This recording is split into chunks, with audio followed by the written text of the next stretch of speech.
இங்க ஒரு சின்ன கிராமத்துல ஒரு பண்ணையார் இருக்காரு. அவருக்கு 2 மனைவிகள் இருக்காங்க. ஆனா அந்த 2 மனைவிகளும் ஒவ்வொரு நாளும் சண்டை போட்டுக்கிட்டே தான் இருப்பாங்க. எதுக்காக சண்டை போடுறாங்க அப்படின்னா, மூத்த மனைவி சொல்றா என்னோட பையனுக்கு தான் அவங்க அப்பா சொத்து எல்லாமே சொந்தம் அப்படின்னு. 2வது மனைவி சொல்றா என்னோட பையனுக்கும் அந்த சொத்துல பங்கு இருக்கு அப்படின்னு சொல்லி 2 பேருமே டெய்லி சண்டை போட்டுக்கிட்டே இருப்பாங்க. இதை ஒரு நாள் ஒரு பையன் கேட்டுட்டே இருந்துட்டு வந்து சொல்றான், அம்மா எனக்கு இந்த சொத்து மேல எல்லாம் எந்த ஆசையுமே இல்ல, நான் வேற ஊருக்கு போயிட்டு சொந்தமா சம்பாதிக்கணும் அப்படின்னு நினைக்கிறேன். அந்த பையனோட அப்பாவும் சொல்றாரு, இதைத்தான்ப்பா நானும் எதிர்பார்த்தேன், நீ வேற ஊருக்கு போய் சொந்தமா சம்பாதிச்சா தான் வெளி உலகம் எப்படி இருக்குன்னு உனக்கு தெரியும் அப்படின்னு சொல்லி சொல்லும்போது 2வது மனைவி கேக்குறாங்க, என்னோட பையனுக்கும் இந்த அறிவை சொல்லியிருக்கலாம் தானே அப்படின்னு. அந்த பண்ணையார் சொல்றாரு, எனக்கு 2 பிள்ளைகளே நான் ஒரே மாதிரி தான் பாக்குறேன், 2 பேரையும் இந்த ஊரை விட்டு அனுப்பி வைப்போம் அப்படின்னு. அவங்க 2 பேருக்குமே சாப்பாடெல்லாம் கொடுத்து வேற ஊருக்கு சம்பாதிக்கிறதுக்காக அனுப்பி வைக்கிறாங்க. அவங்களும் அந்த ஊரை விட்டு கிளம்பி போயிடுறாங்க. ரொம்ப தூரம் நடந்து போனதும் ஒரு மரத்தை பார்த்ததும் இந்த மரத்து தூர்ல கொஞ்ச நேரம் ஓய்வு எடுத்துட்டு போகலாம் அப்படின்னு அவங்க கையில வச்சிருந்த சாப்பாடு அந்த மரத்துல கொழுவி வச்சுட்டு அந்த இடத்துல படுத்து கொஞ்ச நேரம் தூங்கிடுறாங்க. இவங்க தூங்கினதுக்கு அப்புறமா அந்த இடத்துக்கு ஒரு அதிசய பெண் வாரா. வந்த பெண் அந்த பேக்ல இருக்க சாப்பாடு எல்லாத்தையுமே சாப்பிட்டு முடிச்சிடுறா. அந்த பசங்க அந்த பொண்ணுகிட்ட போய் கேக்குறாங்க, இவ்வளவு அழகா இருக்கீங்களே, எதுக்காக எங்களோட சாப்பாடு எடுத்து நீங்க சாப்பிட்டீங்க அப்படின்னு கேட்கும்போது அந்த பொண்ணு சொல்றா, நான் டெய்லி இந்த இடத்துக்கு வருவேன், இன்னைக்கு வரும்போது உங்களோட சாப்பாட்டு வாசனை எனக்கு பசியை தூண்டிடுச்சு, அதுதான் உங்களோட சாப்பாடை நான் எடுத்து சாப்பிட்டேன், ஆனா உங்க சாப்பாடை நான் சாப்பிட்டேன், அதுக்காக நீங்க என்கிட்ட எது வேணாலும் கேளுங்க, நான் உங்களுக்கு அதை கொடுக்குறேன் அப்படின்னு கேட்கும்போது அந்த 2 பசங்களும் ஒரே கேள்வியை தான் கேட்கறாங்க, நீங்க ரொம்பவே அழகா இருக்கீங்க, உங்களுக்கு கல்யாணம் பண்ணிக்கலாம்னு இருக்கிறோம் அப்படின்னு சொல்லும்போது அந்த பொண்ணு சொல்றா, நீங்களும் ரொம்பவே அழகா தான் இருக்கீங்க, எனக்கும் கல்யாணம் பண்றதுக்கு இஷ்டம் தான், ஆனா 2 பேரையும் என்னால திருமணம் பண்ண முடியாது, யாராச்சும் ஒருத்தரை தான் என்னால திருமணம் பண்ண முடியும், அதுக்காக நான் உங்களுக்கு ஒரு பந்தயம் வைக்கிறேன், நீங்க அந்த பந்தயத்துல யாரு ஜெயிச்சுட்டு வராவோ அவங்கள நான் கல்யாணம் பண்ணிக்கிறேன் அப்படின்னு சொல்லும்போது அந்த பசங்க 2 பேரும் கேக்குறாங்க,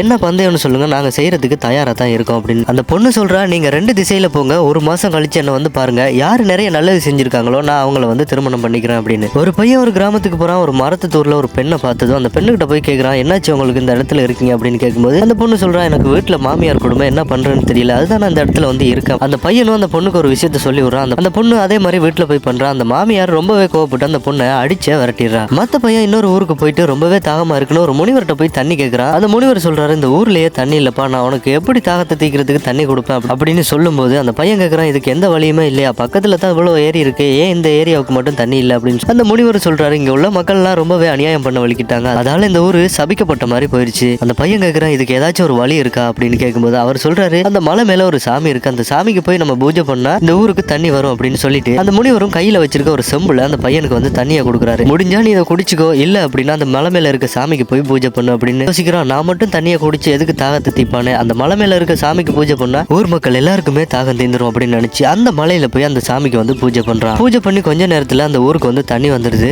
அதுக்கப்புறமா 2 பேரும் அந்த பொண்ணை சந்திக்க வராங்க. சந்திக்க வந்த இடத்துல ஒரு பையன் சொல்லிடுறான், நான் எந்த நல்லதுமே செய்யல, ஆனா அவர் அப்படி இல்ல, ஒரு ஊருக்கே தண்ணி வர வச்சிருக்காரு, நீங்க அவரையே திருமணம் பண்ணிக்கோங்க அப்படின்னு அந்த பையன் சொல்லிடுறான்.